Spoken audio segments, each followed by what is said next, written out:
Bienvenidos a Perú Conectado, donde te cuento las noticias más impactantes e importantes del momento. Comencemos.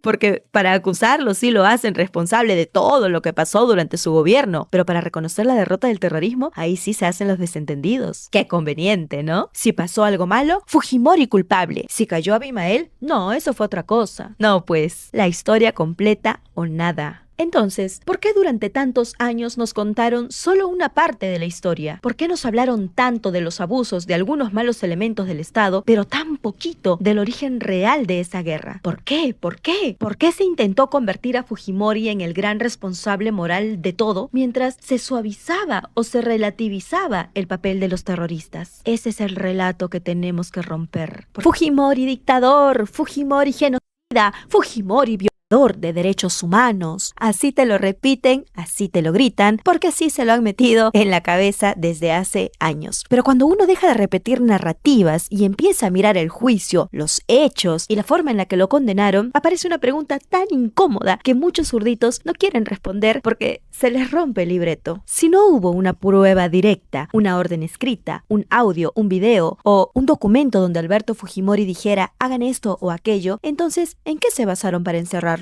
La respuesta es clara. No lo condenaron por una prueba directa, lo condenaron usando una construcción jurídica, la famosa autoría mediata. Es decir, dijeron que no necesariamente tenía él que haber disparado, no tenía que haber estado presente, no tenía que haber firmado una orden. Bastaba con sostener que desde la presidencia se suponía que tenía dominio de una estructura de poder y que por eso debía responder por lo que hicieron otros.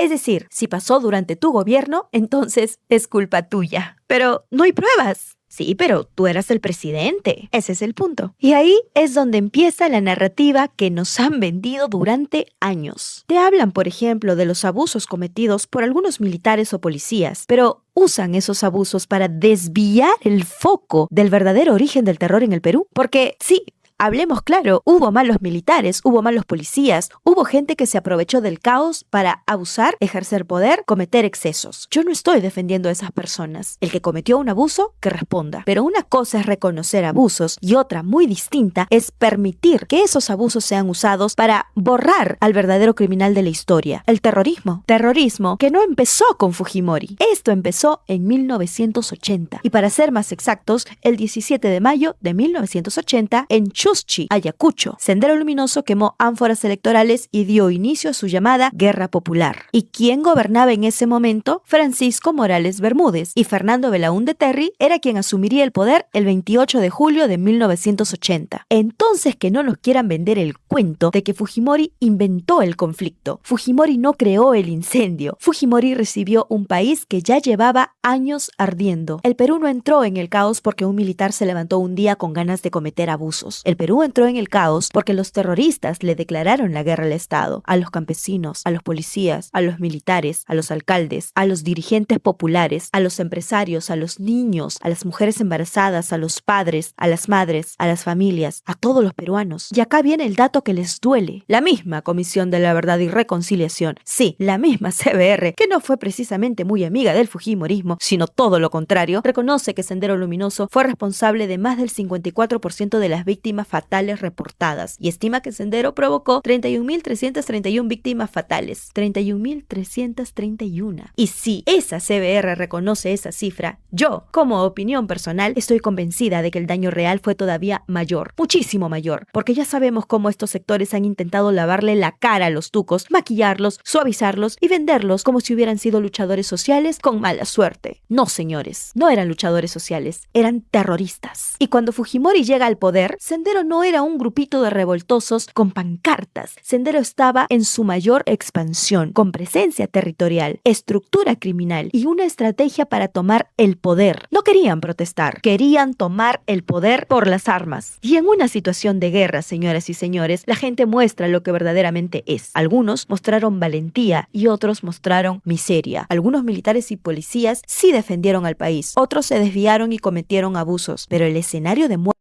miedo y descontrol no lo creó un peruano común ni una familia cualquiera. No lo crearon los militares, lo creó el terrorismo de la izquierda. Y si quieren hablar del pueblo, hablemos del pueblo. Hablemos de María Elena Moyano, por ejemplo. Sendero no defendía al pueblo, Sendero asesinaba al pueblo cuando el pueblo no se arrodillaba ante ellos. María Elena Moyano era dirigente popular, una mujer de barrio, líder social, y se enfrentó a Sendero. ¿Y qué hizo Sendero? La asesinó, porque esa era su verdadera cara. Si el pueblo no obedecía, lo mataban. Si el dirigente popular no se sometía, lo mataban. Si la comunidad se organizaba contra ellos, los castigaban y hasta los mataban. Y acá hay un detalle que no se puede dejar pasar. En este crimen en particular, el de María Elena Moyano, se mencionó el uso de menores de edad como parte de la operación terrorista. Una niña de 11 años, su hermano de 9 y un adolescente de 17 años, alias Tania. O sea, hablemos claro, Sendero no solo mataba al pueblo, también usaba menores de edad dentro de sus actos criminales, porque esa era otra de sus miserias. Secuestraban, captaban, arrebataban niños de sus hogares, los adoctrinaban, les lavaban la cabeza con el cuento de la revolución, de la lucha social, del pueblo, de la justicia,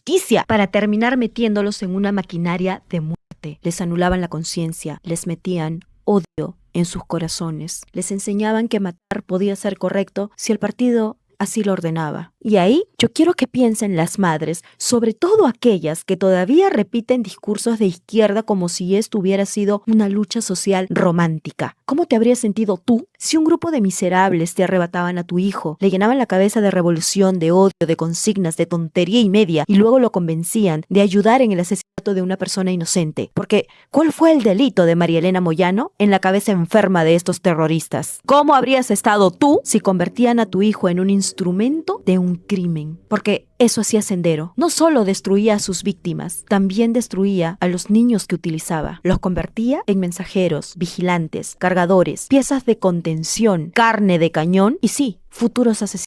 Todo para quitarle la vida a una mujer que lo único que hizo fue pararse frente al terror y decir en voz alta sus ideas de libertad. Eso era Sendero. No una lucha social, no una revolución, ni siquiera una protesta radical, sino una organización criminal capaz de usar niños para matar al que no se arrodillaba ante sus ideas radicales. Entonces no permitamos que nos cambien la película. Los verdaderos delincuentes fueron los tucos. Y Alberto Fujimori es el responsable de la victoria contra Sendero Luminoso. El chino no derrotó al terrorismo solamente con discursos. Lo hizo cambiando el marco legal, endureciendo la persecución penal, usando inteligencia, dando herramientas al Estado y permitiendo que la población organizada también pudiera defenderse. Ahí están las normas. El decreto ley 25475, que endureció la legislación contra el terrorismo. La ley del arrepentimiento, que fue una jugada inteligentísima, porque Fujimori no solo le ganó al terrorismo con balas, también se metió dentro de su estructura para quebrarlos desde adentro. Les dio un incentivo para que hablaran, para que se delataran, para que entregaran información, para que se traicionaran entre ellos. Y sabemos los fanáticos y leales que solían ser estos miserables. Aún así, Fujimori encontró la forma de romperlos. Hizo que la propia estructura terrorista empezara a rajarse desde adentro. Eso es estrategia. Eso es inteligencia política. Eso es entender que al terrorismo no solo se le combate en el campo, también se le destruye por dentro. Y también está el reconocimiento de los comités de autodefensa. El Estado reconoció legalmente a los peruanos que estaban abandonados en sus comunidades y que tenían que defenderse de los ataques terroristas. Y con eso les dijo, ustedes no están solos, ustedes tienen derecho a organizarse, ustedes pueden defender su comunidad, ustedes pueden evitar la infiltración terrorista y apoyar la pacificación junto a las Fuerzas Armadas y la policía. Porque mientras algunos hablaban bonito desde Lima, allá en los pueblos, la gente tenía que escoger entre arrodillarse a Sendero o defender a su familia. Y Fujimori les dio un marco para defenderse. Esto por nombrar solo algunos de los actos del chino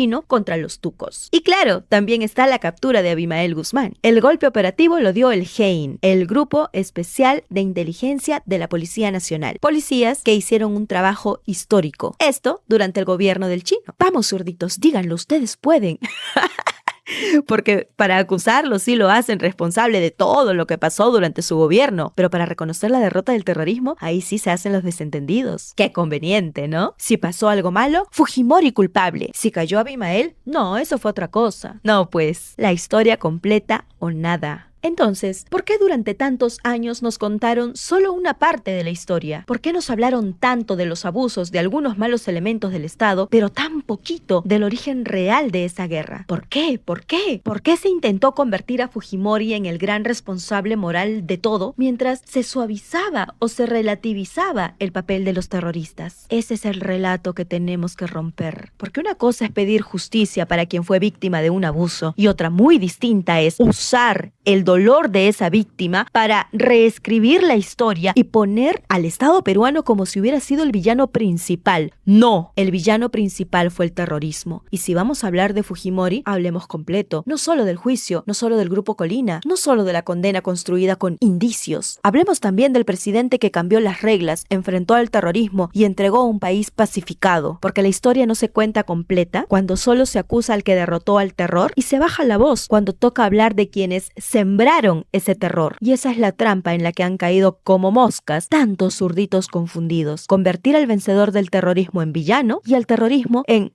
lucha social. Conmigo esa película ha pasado por filtros que en realidad son datos que no me permiten caer, como si muchos han caído gracias a su buenismo. Bueno amigos, eso fue todo. No olviden suscribirse al canal y compartir el video. Hasta pronto.